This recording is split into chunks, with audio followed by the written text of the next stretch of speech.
Good afternoon everyone. आज का topic हमारे इकोनॉमिक्स में माइक्रो इकोनॉमिक्स से है, जो क्लास 11th में पढ़ाई जाती है। तो हमने इंट्रोडक्शन से चालू किया है ये चैप्टर। तो इसके इंट्रोडक्शन में पहला है इकोनॉमी। इकोनॉमी क्या होती है, इकोनॉमी की डेफिनेशन, उसके बारे में क्या कहते हैं देखते हैं। An economy is a system which provides people the means to work and earn a living. क्या होता है, ये एक तरीके का सिस्टम है जो लोगों को काम करने के लिए मोटिवेट करता है, प्लस उनको बोलता है कि पैसा कमाओगे तभी आप अपनी ज़िंदगी अच्छे से बिता पाओगे, अगर पैसा नहीं कमाओगे तो ज़िंदगी आपकी अच्छे से नहीं बीतेगी। तो जिसके लिए लोग बाग बहुत काम करते हैं, उस चीज़ को क्या बोलते हैं, उस चीज़ को इकॉनमी बोलते हैं। ठीक है। स्कार्सिटी का एक सिंपल मतलब समझो कि जब किसी भी चीज़ की शॉर्टेज हो जाए उसको बोलते हैं स्कार्सिटी। स्कार्सिटी की डेफिनेशन क्या बोलती है, scarcity refers demand is more than supply. ठीक है, जिस चीज़ की डिमांड ज़्यादा है लेकिन उसकी सप्लाई कम है तो उस चीज़ को बोलेंगे हम स्कार्सिटी। फॉर एग्जाम्पल, आप एक स्नीकर लेने जाते हो किसी भी शॉप में और आप बोलते हो कि मेरे को एक स्नीकर दे दो वाइट कलर की, तो वो आपको मना कर दे कि भाई हमारे पास तो वाइट स्नीकर नहीं है, तो आप क्या कहोगे कि भाई आपके यहाँ तो स्कार्सिटी ही चल रही है, कि आपके पास डिमांड तो आ रही है बट आप सप्लाई ही नहीं कर रहे। यानी वो भी अब कहीं जाके यही बोलेगा कि स्कार्सिटी हो रही है। इकोनोमाइजिंग ऑफ रिसोर्सेज का मतलब होता है अपने रिसोर्सेज का बहुत ही अच्छे तरीके से इस्तेमाल करना। फॉर एग्जांपल, आपके पास ना कार है, ठीक है, और आपने दिन भर आप जाते हो ऑफिस और खड़ी के रहती है वहाँ पे कार। तो पहले लोग क्या करते थे, पहले उस कार को लोग ना ओला या उबर को दे देते थे, जिसके कारण उनको वहाँ से पैसा मिलता था, प्लस में जो कंपनी देती थी, प्लस में उनका कार भी ऑप्टिमम यूज़ पे थी। तो इसकी डेफिनेशन कहते हैं, it refers to making optimum use of available resources. For example, जिनकी हाइट लंबी होती है, ठीक है, दिवाली में बहुत लोग इनसे काम करवाते हैं कि मेरा जाला साफ करना है, मेरे को पंखा साफ करना है, मेरे को कुछ साफ करना है, मेरे को ये साफ करना है, मेरे को जहाँ तक हाथ नहीं पहुँच सकते नॉर्मल लोग। तो क्या इकोनोमाइजिंग ऑफ रिसोर्सेज, जो माँ बाप होते हैं वो अच्छे तरीके से अपने बच्चों का और खुद का भी इस्तेमाल कर लेते हैं। इकोनॉमिक प्रॉब्लम क्या होती है, इसको एक और नाम से जानते हैं, प्रॉब्लम ऑफ चॉइस। जैसा हम सबको पता है कि जो रिसोर्सेज है हमारे पास वो बहुत लिमिटेड है, लेकिन जो हमारी वांट्स है वो अनलिमिटेड है। मान लेते हैं किसी पर्सन की इनकम 10,000 रुपये है, तो सपने कहाँ कहाँ के देखता है, वो सपने देखता है आईफोन लेने के, वो सपने देखता है BMW लेने के। ठीक है, क्योंकि सपने देखना मना नहीं है, क्योंकि जो उसकी वांट्स है वो बहुत बड़ी है बट उसके पास रिसोर्सेज बहुत कम है। तो डेफिनेशन क्या कहती है, economic problem refers to it is the problem of choice when human wants are unlimited but resources are limited and having alternative choice. अब मान लेते हैं आपके पास ना कोई पेट्रोल है, ठीक है, पेट्रोल लिमिटेड रिसोर्स है, सबको पता है। पेट्रोल से हम बहुत सारी चीज़ें कर सकते हैं, जैसे कि आपने देखा होगा कि जनरेटर भी चालू कर सकते हैं उससे, कार बाइक वगैरह सब चल जाती हैं। ठीक है, तो बहुत सारी चीज़ें चल जाती हैं, यानी उसके बहुत सारे अल्टरनेटिव यूज़ भी हैं। तो पहला पॉइंट जो आता है इसका वह स्कार्सिटी ऑफ रिसोर्सेज, कि रिसोर्सेज बहुत कम है हमारे पास। रिसोर्सेज कम इन द सेंस कि देखिए आप कि ना आपको ज़्यादा पढ़ना है, ठीक है, आपके पास बुक का रिसोर्सेज कम होगा, बुक खरीदने के लिए पैसों का रिसोर्सेज कम होगा, रिसोर्सेज कम होते हैं। ठीक है, अनलिमिटेड वांट्स कि यार मेरे को तो IAS बनना है, मेरे को तो ये करना है, मेरे को वो करना है, मेरे को वहाँ जाना है, मेरे को वो काम करना है, तो वांट्स तो अनलिमिटेड होती है, आपको उसके लिए काम करना पड़ेगा। लास्ट आता है अल्टरनेटिव यूज़। जो पैसे हैं वो आपके अल्टरनेटिव यूज़ में भी काम आते हैं, आपके एजुकेशन में भी काम आते हैं, आपकी हेल्थ फैसिलिटीज़ में भी काम आते हैं, आपके कन्वेंस के भी काम आते हैं, आपके हर जगह काम आते हैं। तो मनी के भी बहुत सारे यूजेस होते हैं, और मनी बहुत सबके पास बहुत ज़्यादा नहीं होती, बहुत कोई हम बिरला अंबानी नहीं है, हमारे पास लिमिटेड होती हैं, रिसोर्सेज आर लिमिटेड।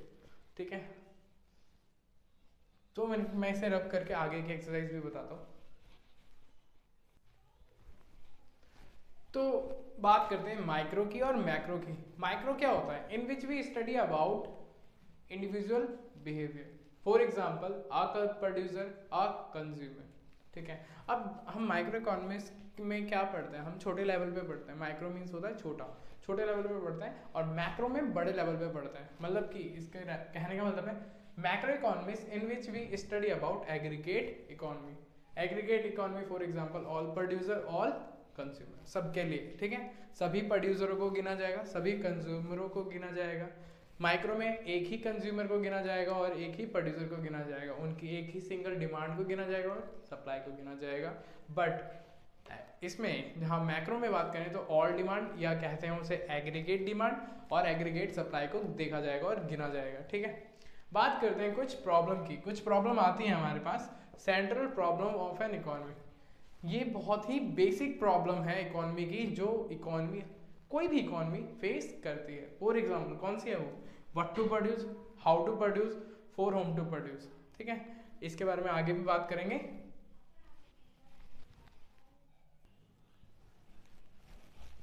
अब बात करते हैं central problem of an economy की।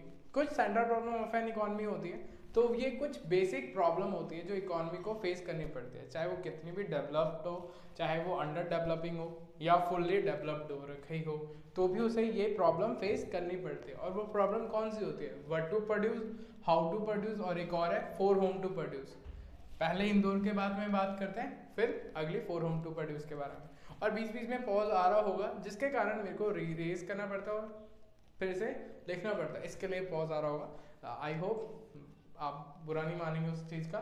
ठीक है, तो वीडियो को आगे बढ़ाते हैं, बात करते हैं what to produce. What to produce एक ऐसी प्रॉब्लम है जिसमें हमें सिलेक्ट करना पड़ता है कि क्या चीज़ बनानी है और कितनी क्वांटिटी में वो चीज़ बनानी है।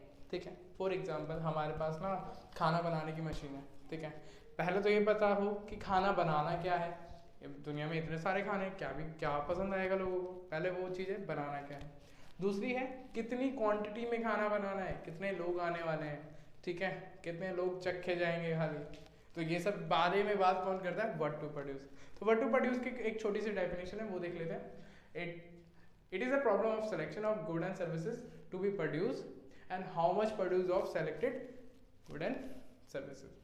ठीक है, कि पहला तो ये पता होना चाहिए क्या बनाना है, उसके बाद ये पता होना चाहिए वो कितनी चीज़ बनानी है, कितनी सारी चीज़ बनानी है। ठीक है, मान लेते हैं आपके घर में ना 10 लोग गेस्ट आने वाले हैं, तो पहले तो ये पता होना चाहिए कि वो खाएंगे क्या, उनके लिए बनाना क्या है, फिर उनके लिए फिर बनाने के बाद पता चलता है कि कितना बनाना है, व्हाट टू प्रोड्यूस। ठीक है, पहली प्रॉब्लम है व्हाट टू प्रोड्यूस। जब हम ये पूरा डिसाइड कर रहे होते हैं कि हमें बनाना क्या है, मान लेते हैं हमारे पास 4 टाइप के गुड्स होते हैं। तो एक होता है कंज्यूमर गुड, एक होता है कैपिटल गुड, ठीक है, एक होता है वॉर टाइम गुड, ठीक है, और एक होता है हमारा एसेसरी।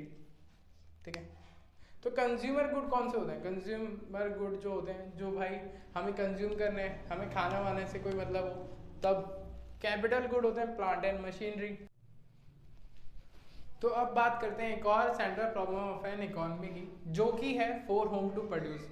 अब ये फॉर होम टू प्रोड्यूस क्या बोलता है कि इसका दूसरा नाम भी है, इसका दूसरा नाम है problem of distribution of income, कि इनकम को किस तरीके से डिस्ट्रीब्यूट किया जाए। इसका मतलब ये नहीं है कि किस लोगों के लिए बनाया गया है, ये भी बात सही है कि किन लोगों के लिए बनाया गया है, पुअर सेक्टर के लिए बनाया गया है या रिच सेक्टर के लिए बनाया गया है। ठीक है, जो भी गुड होता है, लेकिन हमें डेफिनेशन बात करती है, it refer to that problem of selection of the category of people who will ultimately consume the goods. ठीक है, जो कौन लोग हैं जो इसका अल्टीमेटली उस गुड को कंज्यूम करेंगे।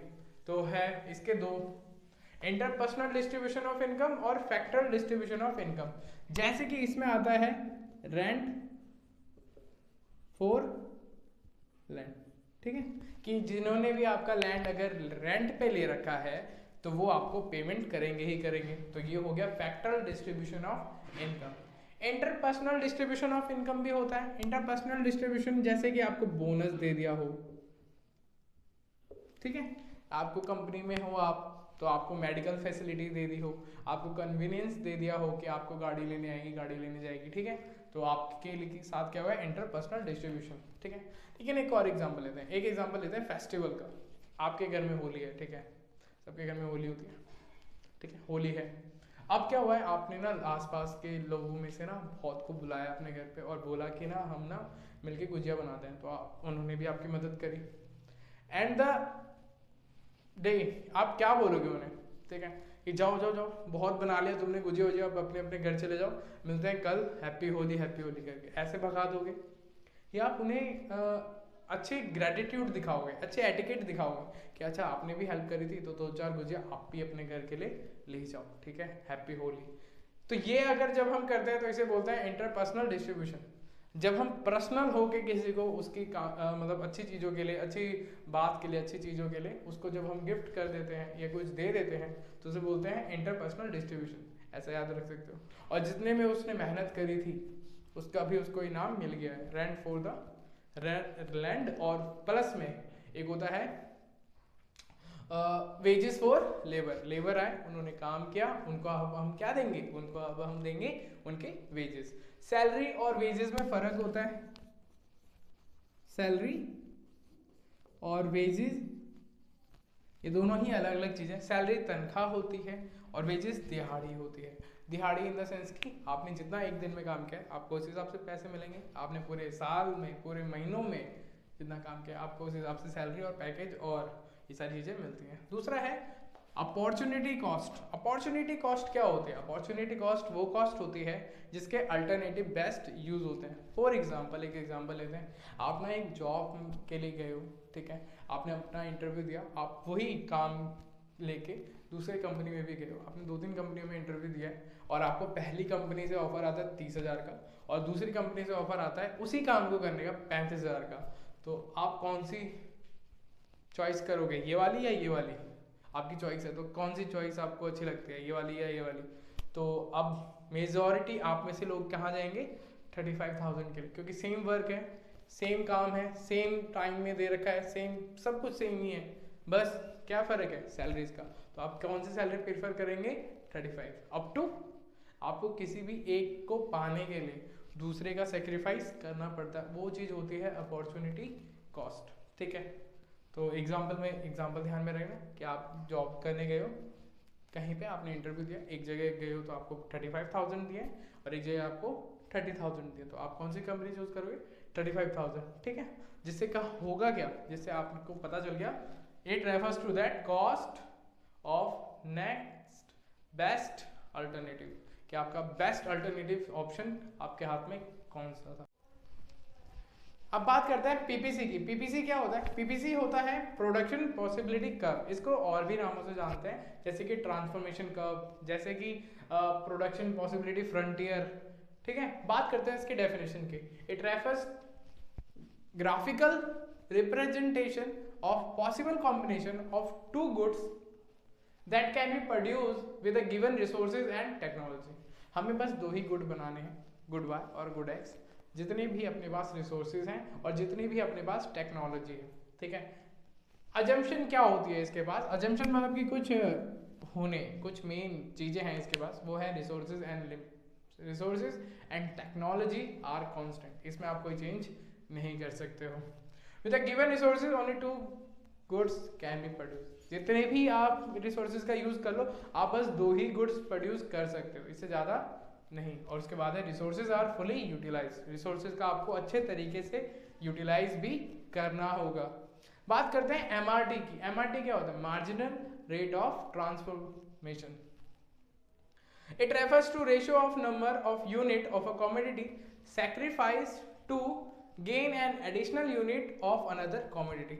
इसके लिए क्या कहना का मतलब है इसका, कि भाई आपको अगर कोई भी चीज चाहिए, आपको अगर कोई भी चीज लेनी है, तो आपको किसी ना किसी एक कमोडिटी का या एक गुड का तो आपको सेक्रीफाइस करना पड़ेगा। अगर नहीं करोगे तो वो गुड आपको नहीं मिलेगा, और अगर वो आप करते हो तो आपको वो गुड मिल जाएगा। तो पीपीसी समझ में आ गया। पीपीसी क्या होता है? ये रेफर्स करता है जितने भी आपके पास गुड बना सकते हो, आप दो ही गुड बना सकते हो with the limited resource, with technology और रिसोर्सेज। आपके पास दो ही रिसोर्सेज, दो ही चीज़ बना ही सकते हो। जैसे आप जो भी रिसोर्सेज जितने भी आपके पास हैं सब यूज़ कर लो, ये कांस्टेंट रहेंगे, टेक्नोलॉजी कांस्टेंट रहेगी। आपको अगर अच्छे से यूज़ करना है तो आप ज़्यादा से ज़्यादा दो ही गुड बना सकते हो, ठीक है। और रिसोर्सेज आर फुली यूटिलाइज। इसका डायग्राम कुछ ऐसा बनता है, गुड वाई गुड एक्स यहाँ पे लिखे जाते हैं। पीपीसी है, ये क्या शो करता है? अगर आपको गुड वाई बढ़ाना है तो गुड एक्स कम करना पड़ेगा, अगर गुड एक्स बढ़ाना है तो गुड वाई को कम करना पड़ेगा, ठीक है। एमआरटी क्या होता है? It refers to ratio of number of unit of a commodity sacrifice gain an additional unit of another commodity, ठीक है। आप स्लोप समझ गए। इसका स्लोप कॉनकेव होता है, ठीक है। अगर आपको एक चीज़ चाहिए तो आपको दूसरी चीज़ का सेक्रीफाइस करना पड़ेगा। Thank you. आई होप आप सबको टॉपिक समझ में आ गया होगा। चैप्टर नंबर 1 यानी इंट्रोडक्शन खत्म होता है यहीं पे, ठीक है। और प्लीज़ लाइक सब्सक्राइब कर दो और अपने दोस्तों के साथ भी शेयर करो, ठीक है। और धीरे धीरे नए नए चैप्टर आने लग जाएंगे। Thank you for watching it.